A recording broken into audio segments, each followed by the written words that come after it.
നമസ്കാരം, മലയാളി വാർത്തയിലേക്ക് സ്വാഗതം. തദ്ദേശ തെരഞ്ഞെടുപ്പിലെ തോൽവിയിൽ നിന്ന് കരകയറാനുള്ള തന്ത്രങ്ങളും ശബരിമല സ്വർണ്ണക്കൊള്ള തിരിച്ചടിക്കാതിരിക്കാനുള്ള പ്രചാരണവും LDF ഒരുവിധം തയ്യാറാക്കി വരുന്നതിനിടയിലാണ് തൊണ്ടിമുതൽ കേസിലെ വിധി ഇന്നലെ വരുന്നത്. ഈ കേസ് ഒരു രാഷ്ട്രീയ വിഷയമേ അല്ല. അഭിഭാഷകൻ എന്ന നിലയിൽ ആന്റണി രാജു ചെയ്ത കുറ്റത്തിന്റെ നിയമപരിശോധനയും ശിക്ഷയുമാണത്. പക്ഷേ നിയമസഭാ തെരഞ്ഞെടുപ്പിന് തൊട്ട് മുമ്പുള്ള വിധി കൂനിന്മേൽ കുരു തന്നെയാണ്.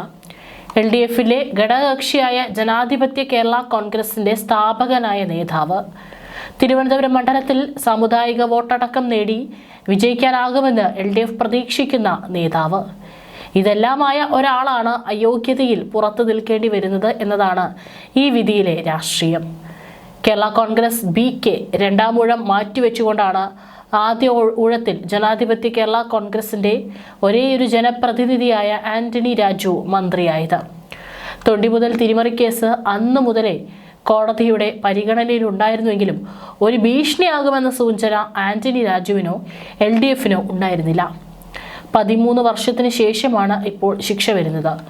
അതിനിടയിൽ മന്ത്രി പദവിയുടെ ഊഴം കഴിഞ്ഞിരുന്നുവെന്നത് സർക്കാരിന് മുന്നണിക്ക് മേൽക്കുന്ന ആഘാതം കുറച്ചുവെന്ന് പറയാം. ലത്തീൻ കത്തോലിക്ക വിഭാഗത്തിന് സ്വാധീനമുള്ളതും തീരദേശത്തെ ജനങ്ങൾ വിധി നിർണയിക്കുന്നതുമായ മണ്ഡലമാണ് തിരുവനന്തപുരം. പാർട്ടിയുടെ ഒരേയൊരു സീറ്റിൽ മത്സരിക്കാൻ കളമൊരുക്കി മണ്ഡലത്തിൽ നിറഞ്ഞു നിന്ന് തുടങ്ങുമ്പോഴാണ് പഴയകാല ചെയ്തിയുടെ ശിക്ഷയും അയോഗ്യതയും അദ്ദേഹത്തിന് അനുഭവിക്കേണ്ടി വരുന്നത്. ആന്റണി രാജു ഇല്ലെങ്കിൽ മണ്ഡലം CPM ഏറ്റെടുക്കാനാകും സാധ്യത. സാമുദായിക സമവാക്യങ്ങളെല്ലാം ഒത്തുപോകുന്ന വിധത്തിൽ പുതിയൊരു സ്ഥാനാർത്ഥിയെ കണ്ടെത്തുക എന്നതും CPM നേരിടുന്ന വെല്ലുവിളിയാണ്. മുൻ മന്ത്രി ആന്റണി രാജു തൊണ്ടിമുതൽ കേസിൽ വിചാരണ നേരിടണമെന്ന സുപ്രീം കോടതി ഉത്തരവിന് കാരണമായത് CPMലെ പിണറായി വിരുദ്ധരുടെ കരുനീക്കങ്ങളാണ്. ഗതാഗത മന്ത്രിസ്ഥാനം രാജിവെക്കുന്നതുവരെ പിണറായി വിജയന്റെ ക്യാബിനറ്റിൽ അദ്ദേഹത്തിന്റെ വിശ്വസ്തനായിരുന്നു ആന്റണി രാജു. തന്നെ മന്ത്രിസ്ഥാനത്ത് നിന്നും നീക്കാൻ നൽകിയ കൊട്ടേഷനാണ് ഇതെന്ന് ആന്റണി രാജുവിനെ അറിയാം. കേസിന്റെ വിചാരണ 1 കൊല്ലം കൊണ്ട് തീർക്കണമെന്നായിരുന്നു മലയാളിയായ ജസ്റ്റിസ് CT രവികുമാറിന്റെ വിധി. ഇത് മജിസ്ട്രേറ്റ് കോടതിക്ക് അനുസരിക്കേണ്ടി വന്നു. ശിക്ഷിക്കപ്പെട്ടാൽ MLA സ്ഥാനം തെറിക്കുമെന്ന് ഉറപ്പാണ്.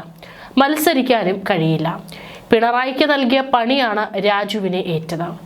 KSRTCയിലെ CIT ഉൾപ്പെടെയുള്ള ജീവനക്കാരെ തീർത്താൽ തീരാത്ത ദുരിതത്തിൽ തള്ളിയിട്ട ആന്റണി രാജു CPMന്റെ കണ്ണിലെ കരടായി മാറിയിട്ട് കുറച്ചു നാളായി. മുഖ്യമന്ത്രിയുടെ പിന്തുണ തനിക്കുണ്ടെന്ന ഹുങ്കാണ് ആന്റണി രാജുവിനെ നയിച്ചത്. CITകാർക്കെതിരെ നടപടിയെടുക്കാൻ വരെ ആന്റണി രാജു തയ്യാറായി. ഇതിനെതിരെ CPMന്റെ ഉന്നത നേതാക്കൾ രംഗത്ത് വന്നിട്ടും ഫലമുണ്ടായില്ല. ഇതിനുള്ള മറുപടിയായിരുന്നു ആന്റണി രാജുവിനുള്ള ജെട്ടിക്കേസ്. രാജു മര്യാദരാമനായി ഭരിച്ചിരുന്നെങ്കിൽ ഒരിക്കലും ഇങ്ങനെയൊരു ദുരവസ്ഥ ഉണ്ടാകുമായിരുന്നില്ല. CITകാരെ പിണക്കിയാൽ അതിൻ്റെ പരിണിത ഫലം ദോഷമായിരിക്കുമെന്ന് രാജു മനസ്സിലാക്കിയില്ല. രാജു പിണറായിയുമായി ചേർന്ന് നടത്തിയ അഴിമതികൾക്ക് കൈയും കണക്കും ഉണ്ടായിരുന്നില്ല. ഗണേഷിനെ കണ്ട് പഠിച്ചിരുന്നുവെങ്കിൽ ഇങ്ങനെയൊരവസ്ഥ രാജുവിന് ഒരിക്കലും ഉണ്ടാകുമായിരുന്നില്ല. അനിൽ ഇമ്മാനുവൽ എന്ന പത്രപ്രവർത്തകന്റെ രൂപത്തിൽ ജയിൽ ശിക്ഷ തന്നെ തേടിയെത്തുമെന്ന് രാജു മനസ്സിലാക്കിയില്ല.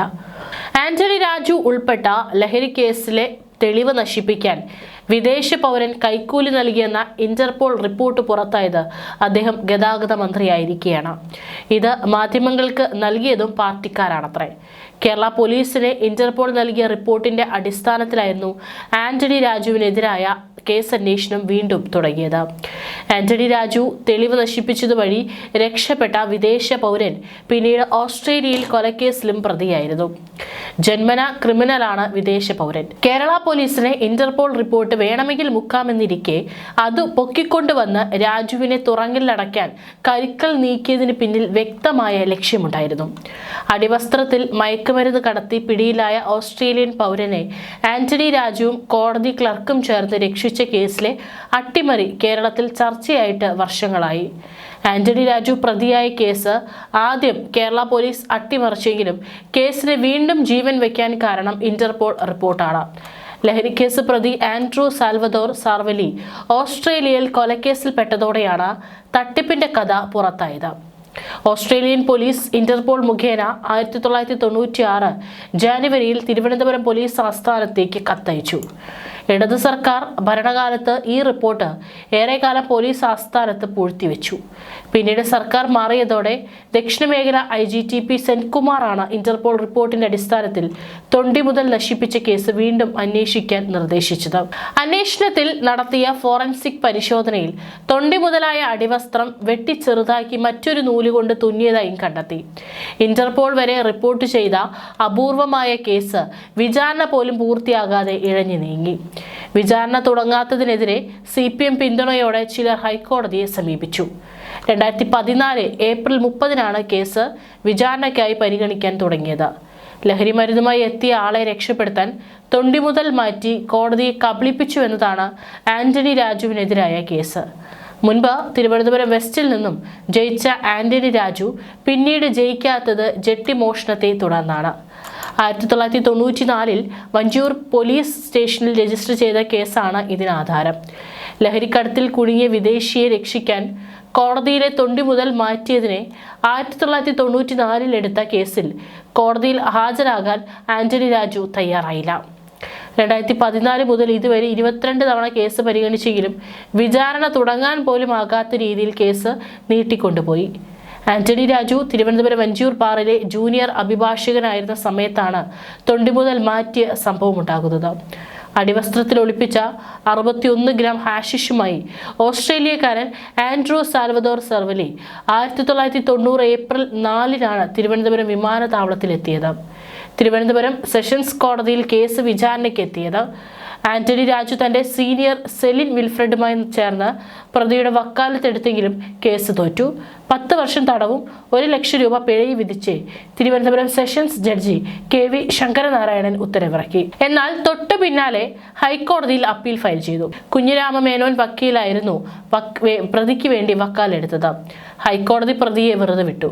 പ്രതിയെ വെറുതെ വിടാൻ പ്രധാന കാരണമായി കോടതി ചൂണ്ടിക്കാട്ടിയത് കേസിലെ പ്രധാന തൊണ്ടിവസ്തുവായി പോലീസ് ഹാജരാക്കിയ അടിവസ്ത്രം പ്രതിയുടേതല്ല എന്ന വാദമാണ്. ജെട്ടി പ്രതിക്കിടാൻ കഴിയില്ലെന്ന് നേരിട്ട് അതിന് ശ്രമിച്ചു നോക്കി തന്നെ കോടതി ഉറപ്പാക്കി.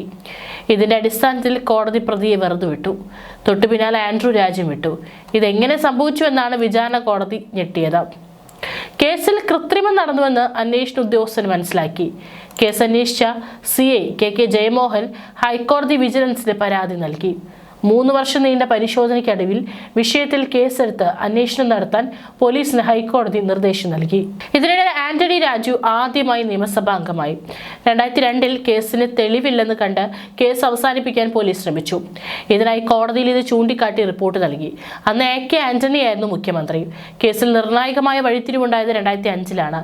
ആന്റണി രാജുവിനെയാണ് പോലീസ് പ്രധാനമായും സംശയിച്ചത്. കേസ് പുനരന്വേഷിക്കാൻ അന്നത്തെ ഉത്തരമേഖല IGTP സെൻകുമാർ ഉത്തരവിട്ടു.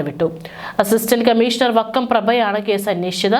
വഞ്ചൂർ കോടതിയിലെ തൊണ്ടി section clerk KS Jose, Antony Raju എന്നിവരെ 1ഉം 2ഉം പ്രതികളാക്കി കേസ് രജിസ്റ്റർ ചെയ്തു. കോടതിയെ ചതിച്ചു, ഗൂഢാലോചന നടത്തി എന്നതടക്കമുള്ള 6 വകുപ്പുകളാണ് ഇവർക്കെതിരെ ചുമത്തിയത്.